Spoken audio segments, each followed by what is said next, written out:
Okay, good day to all of the participants of the 4th International ELTICOM Conference.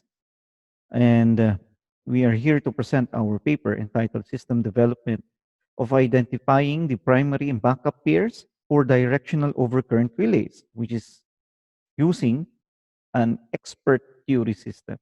Okay, to start with, we know that coordination is necessary on a power system.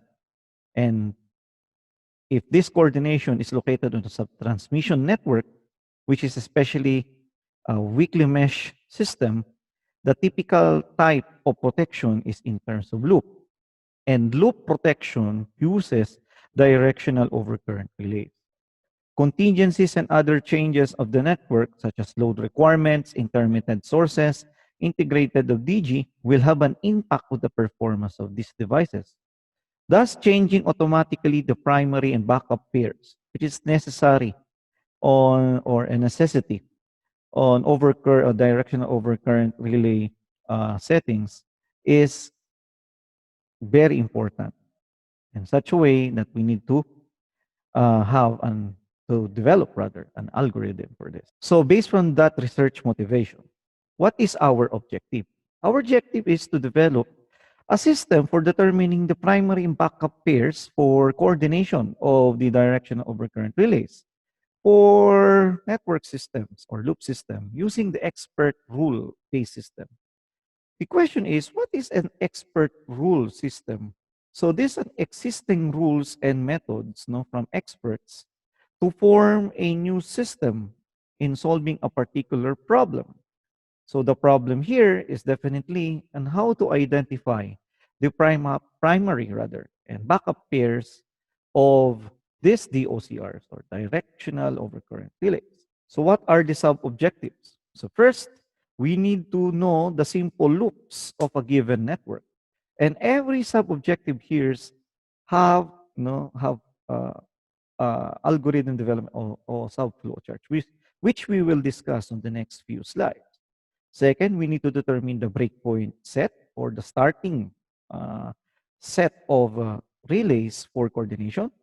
Third, we need to know the relevant sequence network or relative sequence network, which is very important, as the sequence of relays for the primary and backup pairs. And from that sequence matrix, we can now get the PB using PB or rather primary and backup using a set of rules from Damborg, which we will discuss a little bit. And we need to assess the program algorithm. Okay, let us move forward to the heart and soul of this study, which is the methodology. So first, we have the conceptual framework. We have the input of the power system, which can be modeled into a matrix, so an incidence matrix. And then we have the process of linear graph theory, which is we can use the rule-based system. And we have the breakpoint set, relative, okay, relative sequence matrix, and the primary and relay backup settings, or primary and backup relay setting. Okay, let us move forward, okay, to the next slide. Okay, now in this case, okay, we have 5 phases of the network, So first, we have need to determine the simple loops of the matrices to develop the V matrix. Second phase, we need to get the breakpoint sets, and we will discuss a little bit of the algorithm later. Phase 3, getting the relative sequence matrix. Fourth, we need to design the expert theory system for determining the P and B backup setting and assessment of the program. Okay, we can use the result of the other researchers. We can use also manual, okay, manual computation, which is being imported to Excel, and then use the methods of the past researcher. Okay, we have the phase 1 of the system.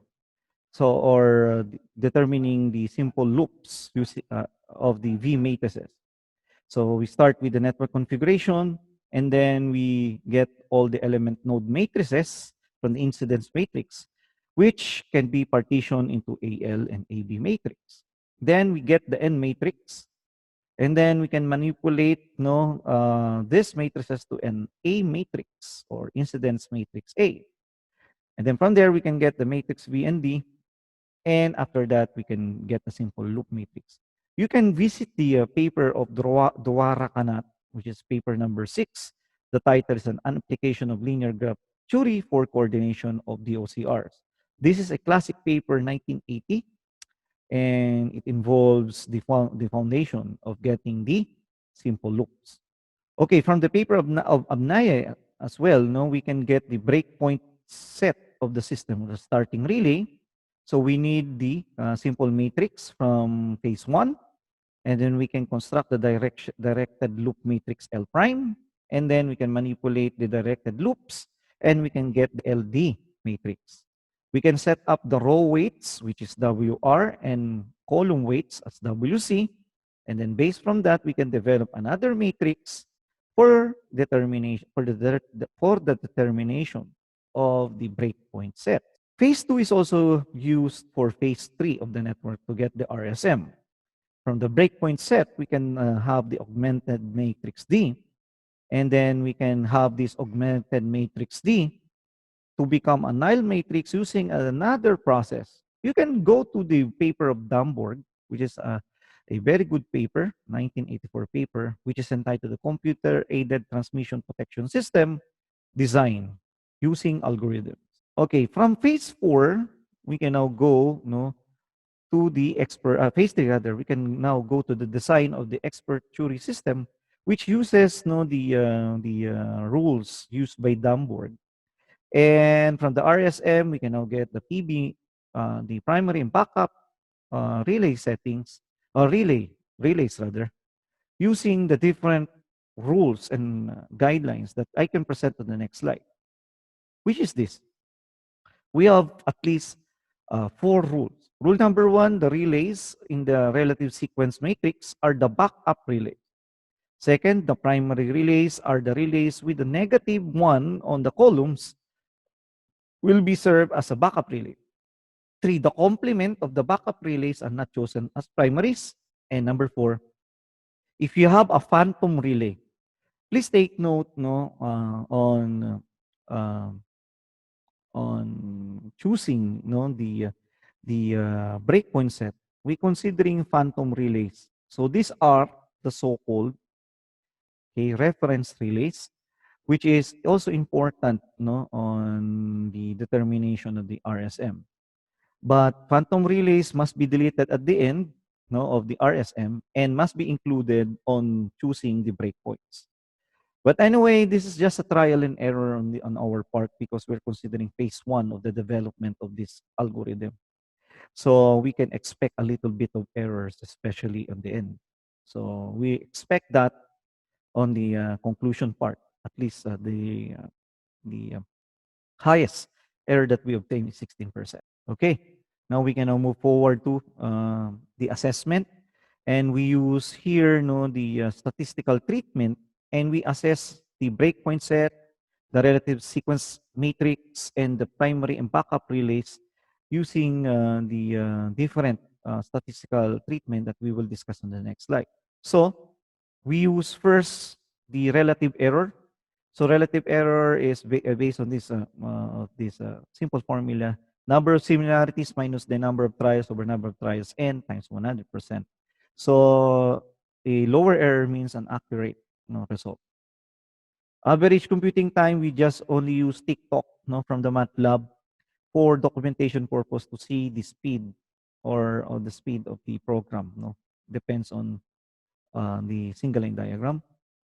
And then this what I'm talking about a while ago. We use the goodness of fit test, chi-squared test analysis, chi-squared test, and the Fisher's exact test. So it was used as an alternative for the chi-squared test. So this is the graphical user interface. So we need to input the number of buses, the number of lines, and we also input the connection diagram in the CSV file in uploading the data. So these are the three test cases. First, we have this simple system, a 5 bus 7 line system. It becomes more complicated now, becomes a 7 bus 10 line system. As you can see, we have uh, two relays here, okay, which is a red one and a blue one, which means complement. So relay number 11 is a complement to relay 1, relay 16 is complement to relay number 6, which is very obvious that they use directional flow, which is opposite flow.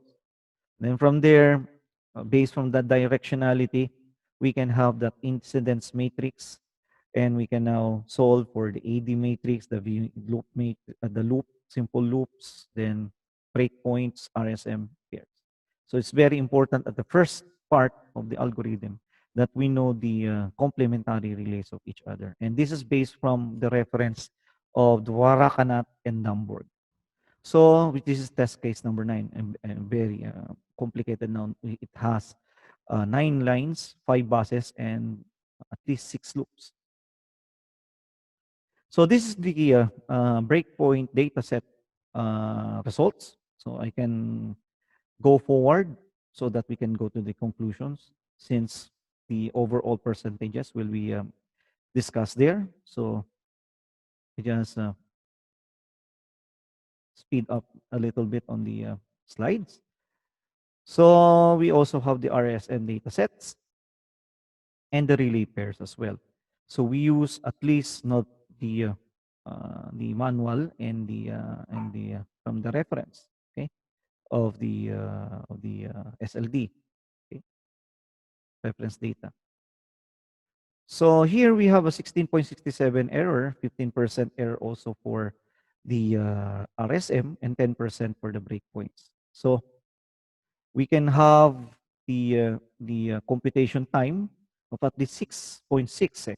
So on the statistical analysis on the breakpoints, we can conclude that we accept the null hypothesis, which is there's no at least significant difference between the values of your proposed algorithm to the manual computation, as well as the results of the reference paper. We also have the RSM and the relay pairs. So obviously, all of the objectives are met, and we also have, you know, all of the results and the comparisons, you know, on the paper. So the conclusion is the fasted record time is 6 seconds, and the following errors are also recorded here as 16% for breakpoints. RSM is 8%, and on the pairs is 10. And for the future studies, we can use radial systems, and we can include, you know, the equipment such as generators and condensers, you know, for the protection. So they are connected in radial, very obvious. And we can continue the development of the program so that it can be perfect. Okay, and we can integrate optimal settings such as TDS, pickup settings, and instantaneous setting. These are my references. So, thank you for listening, and maraming salamat po.